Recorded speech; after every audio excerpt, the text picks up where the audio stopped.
Hi everybody, Sean Belding here. This is the second video in a two-part series on how to manage your tone of voice. And this is for if you are in customer service, you work in a call center, a contact center, maybe you're in sales, maybe you're a leader that's leading a remote team, or perhaps people that are working from home.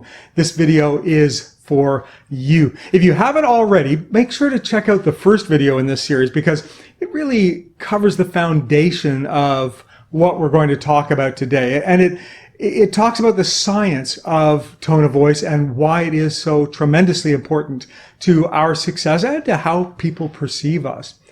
Just before we begin, just in case you aren't actually convinced that your tone of voice makes a big difference, I want you to consider these different scenarios. Imagine, for example, that you're standing there and you're watching a police person, you're watching a police officer running down the street chasing a bad guy. And the police officer's yelling, "Stop! Stop! I'm the police! Stop!" Right?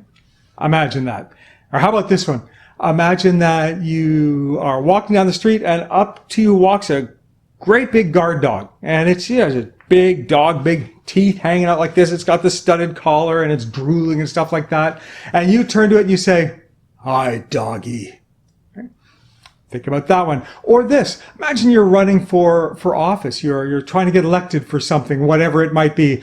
And you finish up your speech with something like, "So, I really hope that you vote for me on Monday. I really think I'd be really good at this." Right? And then the third one, just think about this scenario. Think about you're listening to a customer service representative, maybe a technical support representative, and a customer.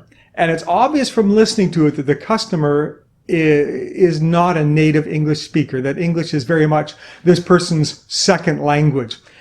And you hear the technical support rep saying something like, "Well, what you really want to do is go down to the second column. You want to scroll down 18 rows. And then when you get to the 18 rows, you want to go across to the red number, not the red number, not the light red number, but the dark red number. And you want to make sure you get to the tab kind of features and you want to now cross-reference those two tabs. And that way you'll be able to extrapolate the data directly onto an Excel spreadsheet."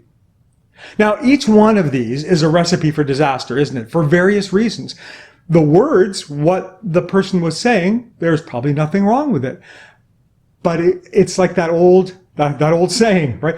It's not what we say, it's how we say it. That's what makes a big difference.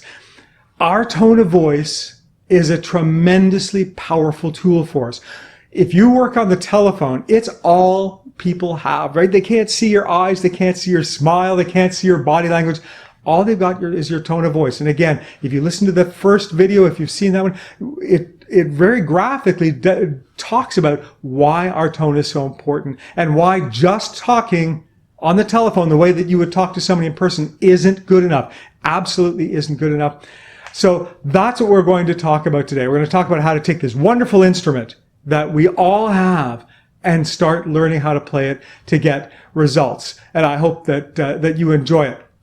There are five controllables in our voice, and that's what we're going to talk about one at a time.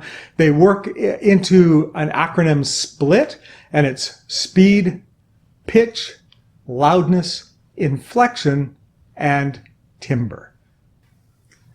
The first controllable in our voice is the speed at which we speak.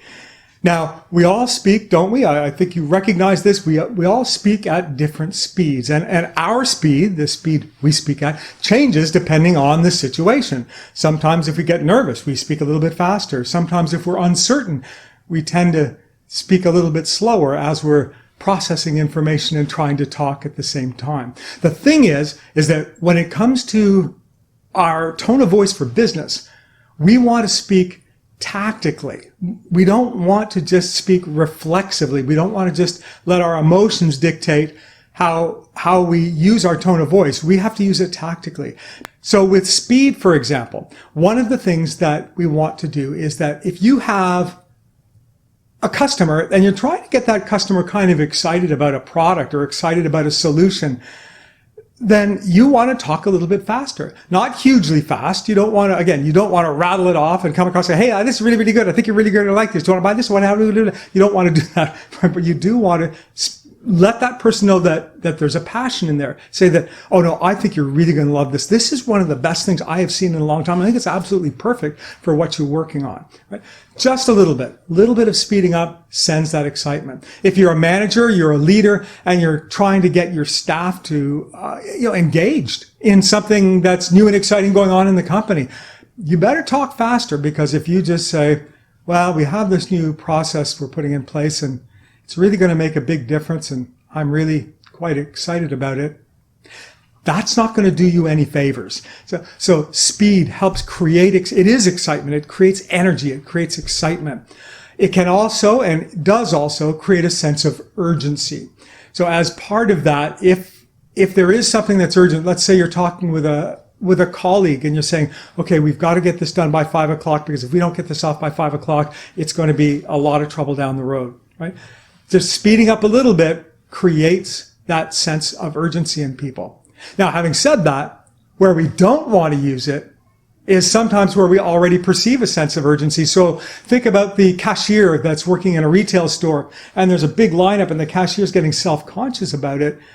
Might be saying, try to hurry people along by talking faster to them, hoping that'll go faster. Again, that will come across badly. That will come across badly because people could get the sense that you're kind of trying to rush them out of there, which you never want to do, of course, with a customer. So there's also times that we want to speak slower, aren't there?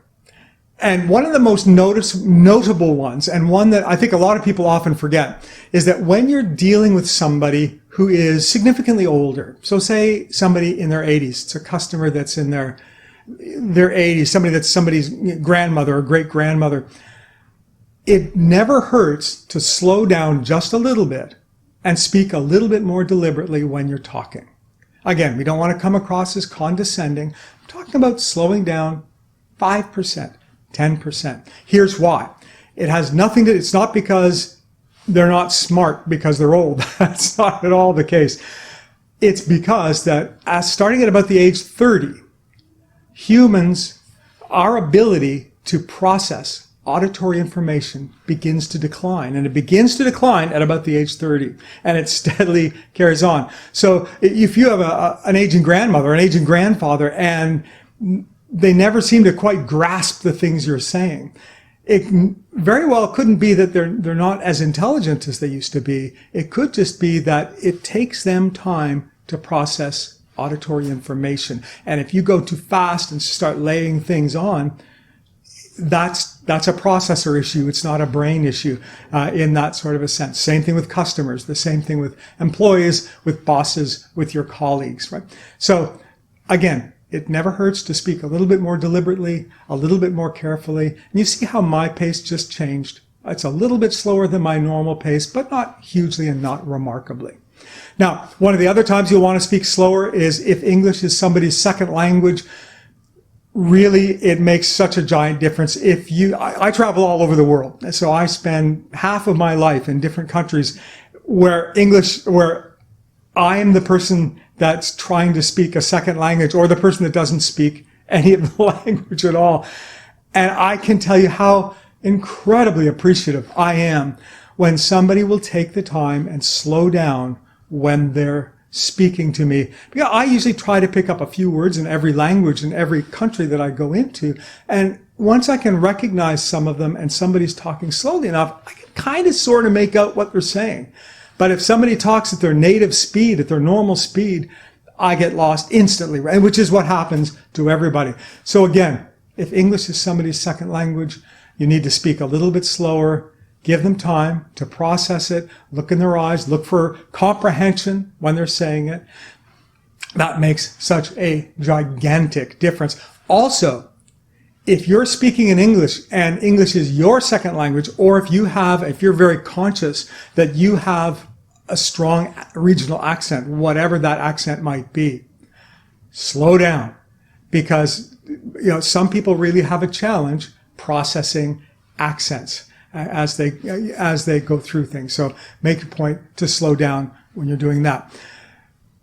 The last thing that I just want to talk about when it comes, there's all kinds of reasons to speed up or slow down, but the last one I want to talk about is when you're trying to emphasize something.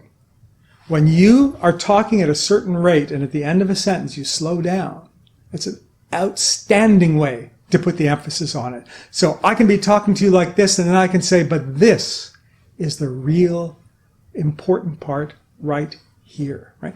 What that does is that change in tempo tells people's brains, whoops, something different's coming up, and your brains will notice it, remember it, and recognize that it's something that's important as part of your message. So again, remember, this is like this beautiful instrument that we have here, our ability to use it, our ability to adjust the speed that we speak at is so incredibly important. Now, part of speed is tempo. Now, tempo, or we can call it tempo, we can call it cadence, and it's kind of the rhythm of speech.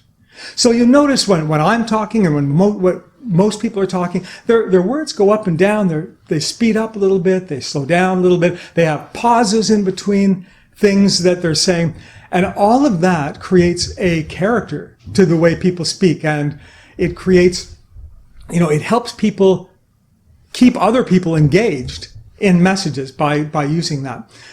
So really be aware of it, because you can imagine if I just talked to you like this and I kept going at the exact same speed when I was talking, it wouldn't matter how important or how relevant the things I was saying were. If I just kept talking like this the whole time, eventually you'd fall asleep, right? It would just be horrible. So we really have to be conscious of it. When we talk about cadence, it's not only just something that helps keep people engaged, but when you change the cadence of a sentence, you can actually change the whole meaning of it. I don't know if you've ever thought of that or not. So you just with a few short words, you change the cadence of just those words, and you absolutely change the meaning. For example, let's say you're having a talk with your brother or your sister, and your brother or sister says something like this to you. Now, I don't know about you, but that might make me a little bit nervous. One of my brothers said that to me, right? And yet I wouldn't think twice if they had said something like this. Interesting, isn't it? That's just the placement of a comma. And the difference between saying, let's eat grandma, and saying, let's eat grandma, right, is simply a matter of cadence, of how we change it, that one comma that is in there. So again, be aware of your cadence. I encourage you as much as you can to record your voice, listen to your own voice, practice this stuff, because it's amazing how much of a difference, just by changing the speed of your voice, how much of a difference you can make in terms of how you are perceived and how well you get messages across. The second controllable in our tone of voice is pitch. And pitch is how high or how low we speak. And it's like, this is a high pitch, this is a low pitch. And we all have a natural range that we speak in. Sometimes we speak a little bit higher like this, and sometimes we bring our voice down and we speak a little bit lower. And just like speed, we typically do it very reflexively. It's just part of the way we talk. And again, just like speed, we don't necessarily want to do that. We really do want to be able to control our pitch tactically, because it does make a great difference. In fact, there's an awful lot of research that talks about our pitch and how people perceive us, how we use our pitch and how people perceive us and our potential for success in the future. So we really want to make sure that we do control that. We all can control it. Pitch is controlled by our vocal folds, and the vocal folds are in the back of the neck, and there's just this little aperture that opens and closes in the back of our neck, and as air passes by, it creates a vibration. The wider the aperture is in there, the deeper our voice gets, the tighter it gets, the higher our voice gets. So it's a physiological thing. You can control it. You maybe haven't thought about it, but folks, I'll say this 1,000 times in this short video, man. Every chance you get, play with your voice. If you're driving in the car by yourself, try stuff. Do goofy things. There's nobody there to hear you. That's how you get good at things. Again, it's an instrument, and the only way you can get good at this instrument is by practicing and doing all kinds of great things with it. So pitch is a wonderful place to start. That's how people when you think of people like Morgan Freeman, that has that glorious, glorious voice. There's a reason that man is is the most popular actor when it comes to voiceover parts for animation and for documentaries. He just has this wonderful voice. Well, I mean, he was probably born with a nice voice, but it's wonderful because of how hard he's worked at it. So again, I really can't encourage you enough. There's no downside to getting good at learning how to manage your pitch. So the thing about pitch is how differently simply changing your pitch changes how people perceive things. So let's take this sentence as an example. Let's say we take this one, and the sentence is, I think this is very important. So if I say it lower, if I say it something like this, well, I think this is very important. Then because of what my normal voice is, if I change and said, well, I think this is very important, that sends the message that something is serious and that you're not necessarily flexible about it, right? It sends that kind of a message. It's a subtle change. But if I change it, if I make it sound a little higher, if I say it maybe in closer to my normal tone of voice, and I say, well, I think this is very important, right? It sounds more friendly. It sounds more collaborative. But it still sounds serious, but it does sound like I'm open and willing to listen, as opposed to this is something I'm set in. Now, the interesting thing is if I start high and then I end low, I can change the meaning of the sentence or the message I send with this sentence again. So imagine if I just said, well, you know what? I think that this is very important. So you notice how this is very important. And I brought it down like that. The message that you hear, if you play that again and listen to it again, what it does is it sends the message, because I started off at a higher pitch, that I'm interested in engaging. But when I bring it down, you know that it's serious. So it's not, as opposed to, now think of if I do the reverse. If I started low pitch and I ended a high pitch, it comes across like this. Well, I think this is very important. Right? That comes across as pleading. It comes across almost like whining. And that's not something we necessarily ever really want to come across as. So again, all we're doing in this is changing our pitch. So you may not believe that your voice has a huge range, but it does. The only way you're going to know about it is if you practice it, and I can't encourage you enough to play with that. Well, that's it for this video. If you're wondering where the rest of the stuff is, don't worry. It's on a third video. We decided that there was just way too much material for this video. It was going to make it crazy, crazy long. So we cut it in half and ended up creating a 3-part series instead of a 2-part series. So I hope you enjoyed this video. I really appreciate you coming by and watching. I hope you get a chance to watch the third video. There's some really great information on there. And also, something I hadn't mentioned before, but if you are interested in improving your voice, if you do a lot of work on the phone, whether you're in a call center, whether you're a leader that deals a lot with remote people or people working from home, and you want to improve your voice and how you communicate, Belding Training is going to be releasing very, very soon, probably about mid-June. It's going to be releasing mid-June a 6-part e-learning series on how to manage your tone of voice. And it's fantastic because it's got exercises in it. It has the things we're talking about here, but in a lot more detail and a lot more opportunity for you to play with your voice and practice and get good at it. It'll make a big difference. So make sure to check that out when it's out. If you want to be notified when when the e-learning series comes up, please just send me an email. You can send it at sean@beldingtraining.com, or you can visit the Belding Training website and just contact through the generic email address on that, and that will get to me. I will make sure that you get notified when that is up. Again, thanks so much for joining me. Hopefully we will see you very shortly in video number 3.